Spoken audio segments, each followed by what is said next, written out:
It's Oklahoma Hate Week. The Raspy Boys kids are back, trying to be better than ever. We want to give you our best. I also hate Pitt, real name Brandon Phoenix, and I'm joined by my brother, Jeremy, J.M. Fiend. We're here to talk about Oklahoma, talking about what we saw at Texas. But this one's all for the marbles, Baker Mayfield. But we're going to start with Texas. The Texas review, man, it's really a sad story, if we're being honest. There's not a whole lot we want to talk about from that game because all in one play, it seemed like the world decided to die. We lost the ball. We got 6 points taken off the board. And far more importantly, Will Grier, a.k.a. Mountain Grier, Willie G, number 7, was escorted off the field because he broke his hand, dislocated his finger. In one fail swoop, everything changed. And it wasn't good. And the rest of the game wasn't good, if we're going to be honest. No. I mean, we played hard. I felt like our defense played hard. We gave up some plays, but it was heartbreaking. I mean, if you're in the stadium, if you're at home, you can feel it. You can see it. It was just absolutely heartbreaking to see. And it affected our entire team. But the truth is, I'm just at a point where I understand bad things happened. I understand Will Grier went down, and that was our man. But I'm just, as a fan, there's no other way to sum it up other than I'm just tired.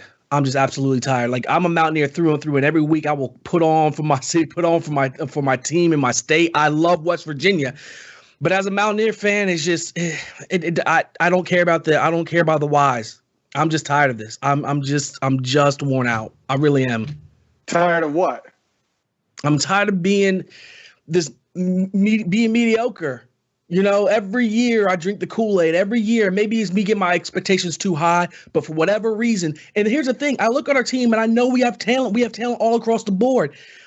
For whatever reason, whether it's Carl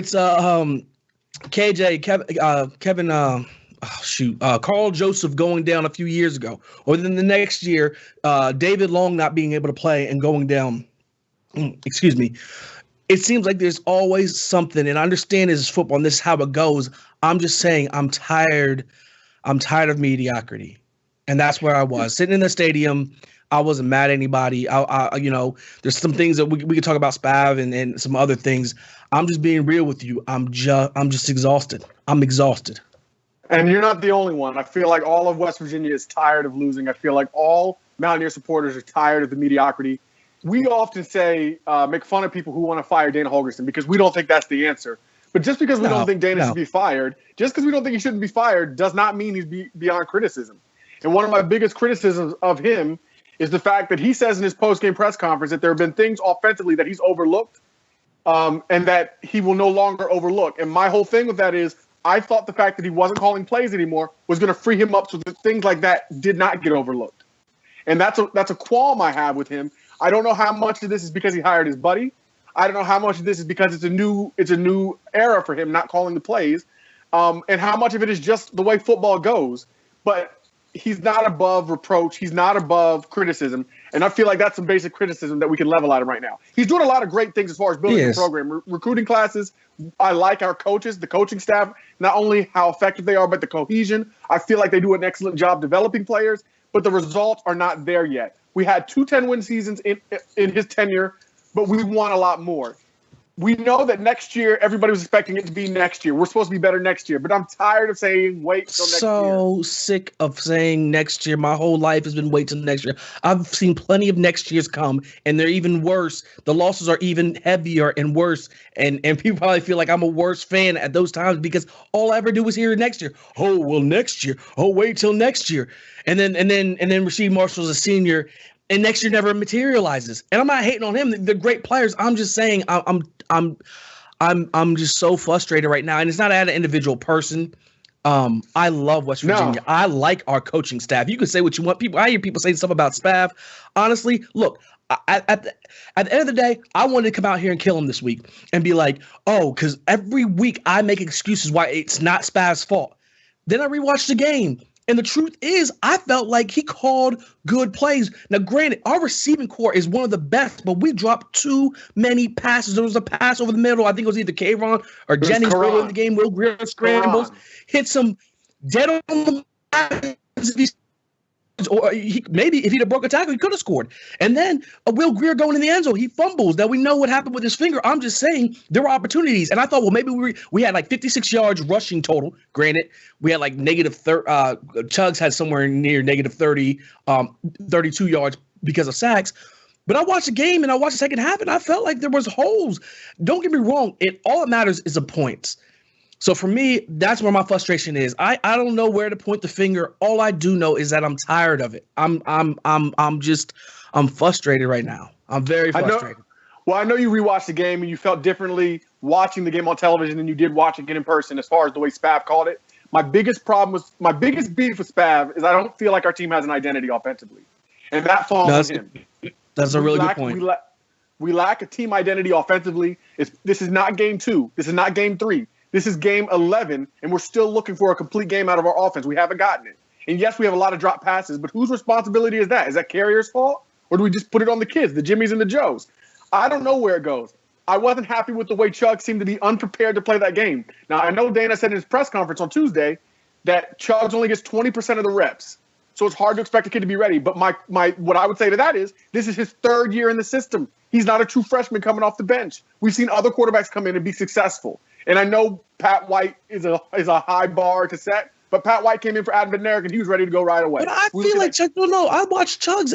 Don't get me wrong, he didn't play spectacular, but what he was like 18 or 26. He was 14 of 26, barely 50%. He missed wide open Gary Jennings for a touchdown. He missed wide open. He missed. No, that didn't make any sense. But I did see him feel like he gained a little bit of a rhythm. I didn't feel like he was. But it took him a whole half to gain the rhythm. And hold up. The whole half. The man hasn't started his entire career. He comes in a Texas game, feels the weight of the entire crowd on his shoulders, and you're talking about it took him a half. Of course, how did the Baylor quarterback do when he came in as a backup? I think the difference there is, and trust me, you know me, my mind immediately goes there. Oh, their backup comes in and burns us up and almost leads them to a victory, and ours comes in exactly like a backup should. But I'll say the difference is, as I was thinking, reflected upon it, the difference is we have Will Grier getting hurt in a shocking manner. All of a sudden, there's a switch, and in Baylor, it was the coaches who pulled this quarterback and said, hey, we need you to go do something. I think there's a difference. Emotionally, like you said, Dana said, the whole team was shocked. Pretty much shocked with this Will Grier thing. You could see how they not only did it do that to West Virginia, but the Texas team, the moment they saw that, all of a sudden get this boost in energy. So I'm not going to kill Chugs this week. I saw enough out of Chugs that I think that he can handle next week. I'm just saying it wasn't good enough for this week. I'm just saying I'm not hating on Chugs. I'm not hating on him. I'm just saying what you just said, which is it wasn't good enough. And it wasn't good enough, and I don't think they asked him to do too much because Spav called plays to get people open, and all he had to do was hit them. He didn't have to read the defense. He didn't have to do anything spectacular with his legs. All he had to do was hit open men, and he didn't do it. Now, I'm not saying that means we're doomed. I think the team's going to rally around him. I'm sure he's going to be significantly better going into Norman. We'll talk about that in a little bit. But as far as the Texas game goes, bottom line is it wasn't good enough, whether that's the coaches or whether that's the Jimmies and the Joes. As the dude would say, it doesn't matter. I'm just tired of losing. I'm tired of losing the way we lose. I'm tired of losing games that we could and or should win. I'm sick of it. I really am. And I'm frustrated for the team, too, because you think about here we are as fans sitting irritated because we're sitting in the rain and the cold. But players who work their butts off all off season, spend all that time on film, and you produce results that are subpar or mediocre, as we keep saying, it can't be fun on their end either. So I feel for him, especially a guy like Justin Crawford, who's a senior. This is his last go-round, and we can't send him out in a better fashion. It's sad. Kaiser White, same way for him. Al Rashid Benton. And I feel like, especially Benton and Kaiser, man, those guys have been dogs. They really have been dogs. They play good ball. They play really well. And you can see the difference as David Long came in and Al Rashid's not tasked with covering as much as he was before. You can see the big difference. And there's a lot of bright spots. I felt like the defense wasn't as bad as they looked. They gave up 420 yards. And, of course, Texas is not known for their offensive prowess. But the offense didn't help out. When the offense doesn't help out, doesn't keep the other defense on the field, when the offense doesn't keep the time of possession down for the other team, what do you expect? I mean, there's only so much a defense can do. They essentially gave up 21 points, and there's a few times the ball was turned over within our 10-yard line. Yeah. That 7 points they put up because Chuck's fumble, I don't know what in the world he was doing. You saw the guy come and tuck the ball, live to fight another day. That's what I'm saying. Like, that's what I'm saying. Like, I'm not trying to bury Chugs. No. But he and the offense didn't do the defense any favors. But the good news is we got another one to play. We got 2 more to play. How'd you feel about the crowd that Saturday? I felt like for the rain and the cold, the crowd was pretty good, to be honest. I thought for the rain and the cold. I thought the noise level was high. I quit cheering a few times just to listen to see what kind of impact. I thought the crowd did pretty well. I agree. But on top of that, I thought we did pretty well. So I'm not blaming it on the fans. Obviously, I'm not blaming it on the fans. The thing I start thinking about is where's the magic in Morgantown? Where's the magic in Morgantown? Every time I go, night game last year, Oklahoma, this year, like I remember showing up to games and just having that feeling like it's on. Well, it's what you just said. What you just said. Night games. We don't have night game. We didn't have a night game all season. I'm saying we got dusted. I'm stringing along. Last night game I went to was the Oklahoma game. We were there. It was my nephew, your son's first game. The snow was falling. I kept saying it's confetti. And before that game started, I could feel it in my bones. I had that feeling like before Miami, something magical was about to happen. And something certainly magical happened for Oklahoma last year. Yeah, but you know what the truth is? The truth is part of what you were feeling is nostalgia. I don't care what you have this. Look, I don't care what I'm feeling. All I know is when I used to show up in Morgantown and it was night games or it was big games, it was like, it's going to be a rumble. Here come our boys. And the last few times I've been to Morgantown, when people have came in, Oklahoma State, Texas, Oklahoma, these big games, I just left me feeling like, where's the Morgantown magic at? Well, but again, you got to remember, Oklahoma State, it rained the entire time. That really saps the crowd. Tom Herman said before the game, he said, we're expecting a subdued crowd because of the weather. And he was right. As good as we were, Jeremy, there's no way that stadium wasn't even close to fill. No. I'm not hating. No. I'm sorry. You guys get this twisted. I'm not hating on the crowd. I felt like the crowd was there. I'm saying our team usually went. Like I had the feeling that it didn't feel like it did not feel like LSU in 2011. It didn't feel like there was not electricity. There was not electricity like the 93 Miami game. There was not electricity like some of these other games we've been to. And I think a lot of it has to do with the weather in the games you're talking about. Even the Oklahoma game, it snowed. It was freezing cold. Now, that's not a full excuse. I get what you're saying. We don't have the home field advantage that we're used to having, but we were still 4-2. When you come to Morgantown I had a reference video game, Morgantown's always a top 20 venue. Like it's loud and it's raucous, and I feel like the crowd did its part. I need to see those. That's a part of the reason why I'm so frustrated, and I'm a little deflated right now because when you come to Morgantown, when you bring yourself to the hills of West Virginia, you're about to have a big fight on your hands. And I'm not just talking about the crowd noise. I'm talking about the players. Like those are games that we win. And it just feels like the magic for some reason, I'm not going to say it's gone, but it's been put on pause these last couple of years. Yeah, I don't know what that is. I don't either.